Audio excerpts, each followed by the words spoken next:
জানি অনেকে আমাকে গেয়েও ক্ষেত বলে, কারণ আমি মাঠে ঘাটে ঘাস কেটে বেড়াই, ছাগলগুলো গরু নিয়ে বেড়াই, তারপর দেখো এই যে চালে উঠে গেছি, শিম পাড়ছি। এইসব কাজ দেখে না অনেকেই একটু নাক সিটকোয়। তবে যে যা করে করুক, আমার যেটা ভালো লাগে সেটা তো আমি করবই। আর ছোটোবেলা থেকে যেটা করছি এখন করতেই বা কিসের লজ্জা বলো তো? ফেসবুকে নয় দুদিন এসছি, কিন্তু এই কাজগুলো তো বহু আগে থেকেই করি। আমার বাবার বাড়িও চাষি ফ্যামিলি, শ্বশুর বাড়িও চাষি ফ্যামিলি।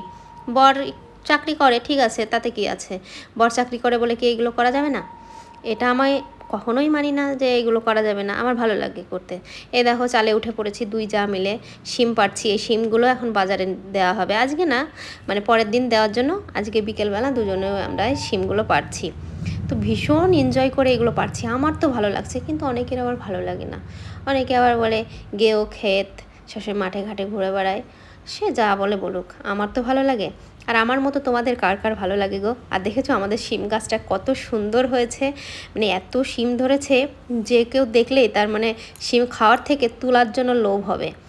তো যারা যারা মানে প্রকৃতিকে ভালোবাসে, ধরো ন্যাচারাল জিনিসগুলো ভালোবাসে, তাদের তো অবশ্যই ভালো লাগবে। আর যারা কখনো দেখেনি তারা এইসব কথাই বলবে। যারা শুধু বাজার থেকে আনছে আর খাচ্ছে, তারা এর ফিলিংসটা কী বুঝবে বলো? আর আমরা কি বলতো, আমাদের বেশিরভাগ সবজি বলো আর যাই বলো, আমরা বাড়ি থেকেই খাই। আমাদের বাড়িতে আশেপাশে অনেক জায়গা, যেহেতু আমাদের গ্রামে বাড়ি, সমস্ত সবজি, সমস্ত বলবো না, বেশিরভাগ সবজি কিন্তু বাড়ি থেকেই আমরা পাই। যেমন লঙ্কা, বেগুন, শিম, তারপর মিষ্টি কুমড়ো, কুমড়োর শাক, পালং শাক, আরও নানা ধরনের সবজি আছে যেগুলো আমরা বাড়ি থেকেই পাই, বাড়ি থেকেই নিয়ে নিয়ে খাই। আর তার টেস্টটাও একটু আলাদা। বাড়িতে কিছু মানে চাষ করার যে সবজিগুলো, সেগুলো সত্যি টেস্টটা একটু অন্যরকম হয় বেশ কেনা কেনা জিনিসের থেকে। যারা বিক্রি করে তারা তারা অধিক ফলনের জন্য অবশ্যই সার, ওষুধ মষুধ সব কিছুই ব্যবহার করে। আর আমাদের তো সারটার কিচ্ছু দেওয়া না, সেই হিসাব থেকে আমাদের এই সবজিগুলো সত্যি খুব দারুণ টেস্টি হয়। তো দেখো শিম পাড়ছি, কিছু শিম রাখবো খাওয়ার জন্য, আর বাকিগুলো বিক্রি করার জন্য সকালবেলা দিয়ে দেওয়া হবে।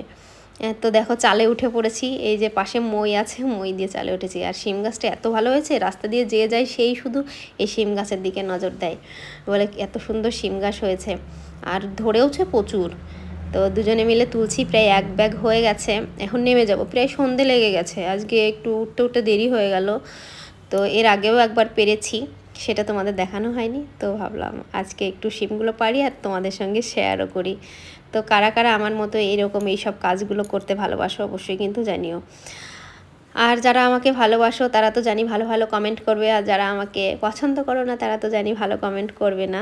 তো যা কী করা যাবে, একটা মানুষ তো আর সবার কাছে ভালো হতে পারে না, সবার প্রিয়ও হতে পারে না। তো যারা যারা আমাকে ভালোবাসো অবশ্যই আমার পাশে এইভাবে ভালোবাসে থেকো। তোমাদেরকে সবসময় চাই আমি মন থেকে ভালোবাসা দিতে। আর আমার সকল বন্ধুদেরকে কিন্তু আমি সবসময় ভালোবাসা দিয়ে থাকি। আর তোমরা আমাকে অনেক ভালোবাসা দিয়েছো বলে আজকে হয়তো আমার পরিবারটা এত বড় হয়েছে।